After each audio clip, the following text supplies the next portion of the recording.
Hi, this is Connie from FTC team number 6253, Avalanche from the Columbus Academy, and I'm here today to talk about acrylic and Lexan, the two different types of plastic that we've used to heat form in the past. Acrylic is 20 times stronger than glass, while Lexan is 250 times stronger than glass, and Lexan is actually the type of material that they use in airplane windows. So if you're doing something that requires really great pressures, I would suggest Lexan. Acrylic and Lexan actually have very different properties once you actually start to use them. Acrylic is extremely strong, but is also extremely brittle.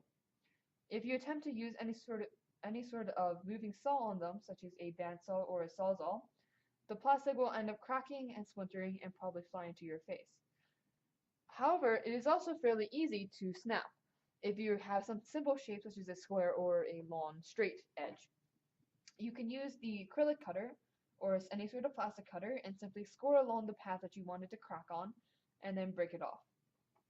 However, if you attempt to use it for any sort of curved edge, you have a lot of problems trying to score it correctly, and if you do try to create it bit by bit, it creates a lot of waste material and is also extremely painful on the hands after several hours of attempting to do so, attempting to cut out your shape. So if you do have a very curvy shape or a very complex shape, I would suggest Lexan. Lexan is extremely strong, but it is also a lot easier to manage. If you're trying to drill something, it drills through easily, while acrylic has a tendency to crack around the hole. Lexan can also be cut with moving blades. We typically use a sawzall, um, or if you have a bandsaw or whatever you have on hand, it can also be used to cut out curved shapes. As you can see on the right side where we cut out our ramp, that was done using a sawzall. Lexan also heats up much more slowly than acrylic does. It bends at around 1100 degrees Fahrenheit, while acrylic bends around 550 degrees. These two being our different settings on our heat gun, 550 being the low one and 1100 degrees being the higher one.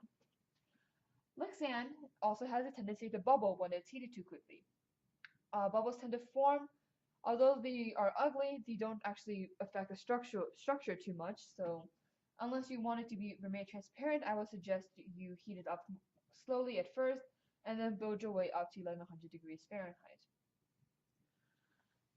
We've used both of these materials on our robot in the past, and we find that when you're trying to connect the two pieces, any two pieces, if you have tabs, unless you have a very large surface area, even tabs being epoxied together tends not to work particularly well.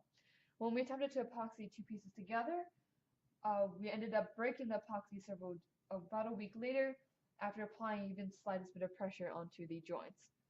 We're eventually going to change them to screws so they can have a stronger hold on each other.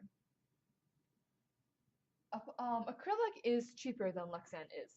Acrylic is $20 for 30 inches by 36 inches, while Lexan is $33 for 28 inches by 30 inches.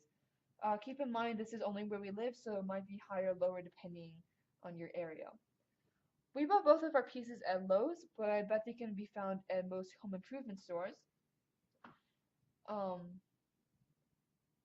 And if you have the money to, I would suggest you invest in both, as they do serve different purposes depending on what you intend the plastic to do. I believe that's all I have for you today, so thank you, and tune in next time for a video on how to actually bend these two.